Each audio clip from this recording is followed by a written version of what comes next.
A's get you it's your boy Ty back here with another video. And in this video today, guys, we're going to be going over each and every one of the new 10 Tis the Season present cards that did get released in NBA 2K24 MyTEAM today. We're going to start off by talking about the prices of these cards and then hop into, if Giannis is worth locking in, or, should you just focus on Devin Booker for Kobe? A lot of those things that, look, I mean, the average person might not really worry too much about, but that I think is super important to talk about. Remember, we saw this Giannis yesterday. He is the lock-in for this Tis the Season present set, but he is not needed for Kobe Bryant. So it just makes this whole thing way different, and just kind of makes things a lot more difficult to kind of go over and talk about, as well as even like with the Devin Booker. Is Devin Booker worth picking up? Again,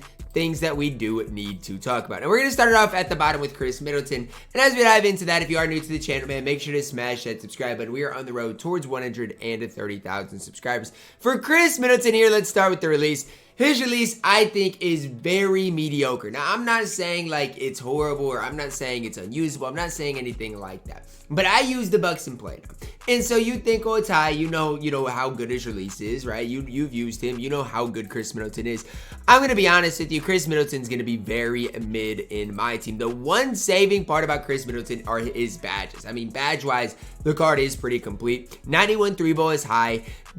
Dunking wise, not great. Defensively, he's okay. But I'm gonna be honest with you. Khris Middleton is not a card I'd look to pick up in my team unless you're locking in for Giannis Antetokounmpo. Even when we talk about some of the best, budget type of cards in my team, Khris Middleton's not even close. And I'm saying that in trying to be respectful, just because I've used the card in Play Now before. In Play Now, he's rated an 85 overall. That should be good in Play Now. But even a guy like Jrue Holiday, who is at 80 overall in Play Now, is better than the Khris Middleton. So I'm just trying to make you guys understand that Khris Middleton, sure, his badges might look good. Sure, his stats look okay. He looks like a good 3-and-D option. But just limit your expectations with him, especially for 84,000 MT.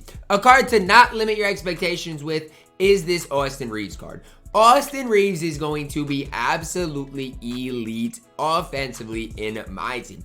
Problem is, can't play the point guard position. If there's a problem with Austin Reaves, it's that. Because everything else about the card's fantastic. Hot spots from literally everywhere on the court. Movement-wise, he is absolutely elite. If you've ever seen, again, Play Now, you know what I'm talking about. Hall of Fame, Agent 3, comeback kid, midi magician, gold range. Defensively, not great, but the one thing about his defense is he can get some badges. Even like the ankle braces. That's a pretty big badge for Austin Reaves to be able to get. You guys can see next gen wise what his badges looks like. Comes with that gold or that silver speed booster, which again is super important. For Austin Reaves, he's got the D-Book dribble style and the Pro 2 leaner Austin Reaves based on quick. Doesn't get much better offensively than that card. Andrew Wiggins up next, 6'7", 7-foot wingspan. I don't want to compare him to Khris Middleton because they're different, but I'm just going to say it like this. Andrew Wiggins is going to be way better than Khris Middleton. As far as a release standpoint, Wiggins might be better than Khris Middleton, but neither of those releases are ones I'm going to hype up. What I am going to hype up is Andrew Wiggins' defense. 6'7", 92 speed, 90 lateral quickness with some really solid defensive badges in here. Not perfect, right? No anchor, no ankle braces on the base card, but he is overall really solid, I would say, on that defensive end of the court. Offensively, going to knock down shots. Attacking the rim should be really solid as well. LeBron dribble style is not great. Normal leaner's okay. But I just think from top to bottom, Andrew Wiggins is going to be a decent option at the small forward position. Another card I do not recommend you guys getting unless you're locking in for Giannis Antetokounmpo. And I'm going to say that with a lot of cards because for 84,000 MT, I physically cannot recommend you guys locking in for him. But if you want to, do what you guys got to do. I can't sit up here and say, oh, he's horrible or oh, he's great. Like, do what you got to do. I'm just not that fond of him for 84,000 MT. Julius Randle up next. If you got that Ruby Julius Randle in Unlimited, you kind of know what Julius Randle is going to be like. Is his release great? No, but I don't even think his release is that bad. Like, from what I used on the Ruby, it's super easy to time, super easy to green. I even greened a ton of reds and lightlies with that Ruby Julius Randle. But my own thing is this Amy Julius Randle isn't that much better. I mean, a little better, sure, but not by much. Bulldozer is nice. Fast twitch is nice. Hot spot wise from both corners is cool. But I just, this may be your worst amethyst out of all of them. He's undersized for the 4. His release isn't cheesy. It might be okay. It is okay. I'll give him credit. It's an okay release, but it's not like a cheesy release. It's not a release that I'm like, yeah, definitely, use it. He's fine. Just doesn't fit the meta of my team. Domantas Sabonis is our first card today that I'm going to talk about for a little while. Now, where do we want to start with Domantas Sabonis? Let's start with this. He's 7'1". Now, look, that can't be overlooked. The fact that he is 7'1" can make up for a lot of things, and I'm not going to try to sit here and act like it can't. The fact that he is 7'1" is the best part about Domantas Sabonis. The overall best part, and that's crazy considering, you know what, okay, he's a stretch big too, but the fact that he's 7'1" is going to make it so he can compete with some of the other bigs that we do have in my team. Okay, what else does Domantas Sabonis provide? Well, hotspots from 3 to 5 places around the arc. 80 speed is, or 83 ball is nice. But my whole thing is, if you look at this card, yes, he can stretch the court, but his post moves are one of the best parts about the card. And I just can't get behind that. Like, the post game in my team is dead. It's dead in 2K. And that's one of the best parts about the card. Rebounding wise is nice. Defensively, not great. Like, Domantas Sabonis based on quick, we'll see. I can't sit up here and say I've used it, so I don't know exactly what that's going to be like. Should be probably fine enough to green with. But that's the best thing about his card. He's 7'1" in a stretch big. Outside of that, I can't get behind Domantas Sabonis because defensively he's not great. And I just don't think that the card overall is fantastic.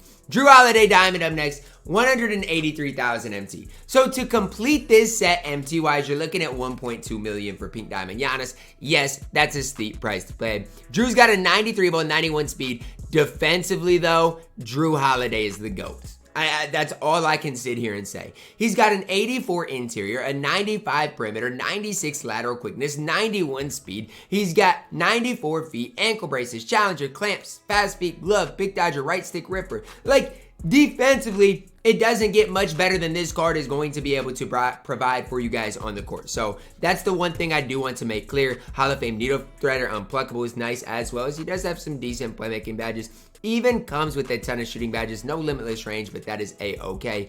I'm going to be honest with you guys. Jrue Holiday's release, not great. Not going to sit here and try to, hype it up, sugarcoat it. His release, not great. You're probably not going to love it. But normal leaner on quick is nice. Pro dribble style is okay. And remember, point guard defensively, going to be one of the best in the entire game. Jrue Holiday, probably not worth that price tag, but is going to be good for what he gets. Kawhi Leonard up next, shooting guard at 6'7". When I said in yesterday's kind of breakdown video that he reminds me of Ron Artest, look at this. I've not even looked at Kawhi Leonard yet, but just look at this.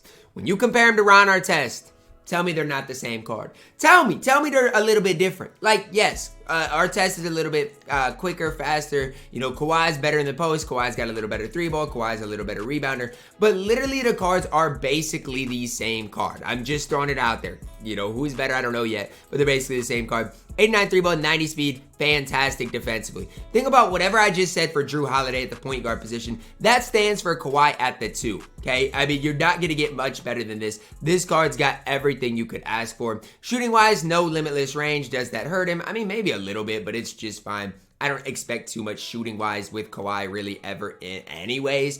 And so whatever he gives me is icing on the cake. Gonna be able to knock down shots. I mean, is his release great? It's fine. Easy to time, easy to green. Normal dribble style is fine. Kawhi Leonard, fantastic. Is he better than Ron Artest? Think it's about the same. But if you have Ron Artest, you can just keep him. But I'm just saying, Kawhi is going to be tough in my team.